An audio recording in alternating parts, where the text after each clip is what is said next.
Hello అండి, welcome back to our channel. ఎలా ఉన్నారు అందరూ? బాగున్నారా? మేము కూడా బాగున్నామండి. మీ సపోర్ట్ ఉంటే ఇంకా చాలా బాగుంటామండి.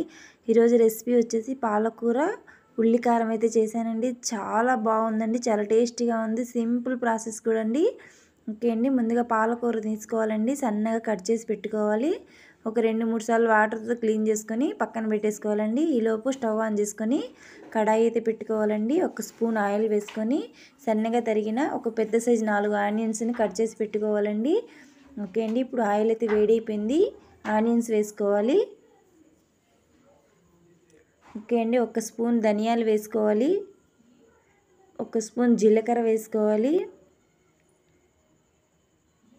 1 స్పూన్ మినప్పప్పు, ఒక 4-5 మిరియాలు వేసుకోవాలండి. టేస్ట్ అయితే చాలా బాగుందండి. అసలు ఆ ఫ్లేవరే వేరేగా ఉందండి. పాలకూర ఇష్టం లేని వాళ్ళు కూడా ఈ రెసిపీని బాగా ఇష్టంగా తినొచ్చండి. చాలా టేస్టీగా ఉంది. ఓకే అండి, ఇప్పుడు ఆనియన్స్ని వేయించుకోవాలి ఒక 5 నిమిషాల పాటు. ఓకే అండి, బాగా వేగాయి. ఇప్పుడు ప్లేట్లకి తీసి పెట్టుకోవాలండి. ఇప్పుడు అదే కడాయిలో 2 స్పూన్ల ఆయిల్ వేసుకోవాలండి. ఆయిల్ అయితే వేడైపోయింది. మనం ముందుగా సన్నగా కట్ చేసిన పాలకూరను వేసుకోవాలి. ఓకే అండి, మూత పెట్టిద్దాం. ఇప్పుడు ఒక 5 నిమిషాల పాటు పాలకూర బాగా ఫ్రై అవ్వాలండి. ఈలోపు మనమైతే కారం అయితే రెడీ చేసుకుందామండి, ఉల్లికారము.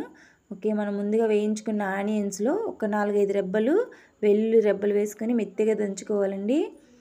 ఓకే అండి, పాలకూర చూడండి బాగా ఫ్రై అయిపోయింది. అందులో ఉన్న వాటర్ కూడా బాగా పైకి వచ్చేసినాయండి. ఓకే అండి, ఇప్పుడు రుచికి సరిపడా సాల్ట్ వేసుకోవాలి. ఓకే అండి, మెత్తగా దంచుకున్నాను ఆనియన్స్ పేస్టు. ఇప్పుడు ఇందులో 2 స్పూన్ల కారపొడి వేసుకోవాలండి, కారము. ఓకే అండి, ఇప్పుడు బాగా మెత్తగా దంచుకోవాలి. ఓకే అండి, వెల్లుల్లి కారం అయితే రెడీ అయిపోయిందండి. చూడండి, ఇక్కడ పాలకూర ఫ్రై కూడా రెడీ అయిపోయింది. మనం వేసిన ఆయిల్ చూడండి బయటకు వచ్చేసింది. ఓకే అండి, ముందుగా దంచుకున్న వెల్లుల్లి కారం వేసుకోవాలి. ఒక 1/2 టీ స్పూన్ పసుపు వేసుకోవాలి. ఇప్పుడు బాగా కలుపుకోవాలండి. ఓకే అండి, చూడండి అసలు ఎంత కలర్ఫుల్గా ఉందో, చాలా టేస్ట్గా ఉందండి. వీడియో నచ్చినట్లయితే లైక్ చేయండి. మా ఛానల్ ఎవరైనా ఫస్ట్ టైం కానీ చూసినట్టయితే ప్లీజ్ సబ్స్క్రైబ్ చేసుకోండి.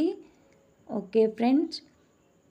ఓకే అండి, చూడండి పాలకూర ఉల్లికారం అయితే రెడీ అయిపోయిందండి. ఇప్పుడు స్టవ్ అయితే బంద్ చేద్దాం, సర్వింగ్ బౌల్లోకి తీసేసుకుందామండి.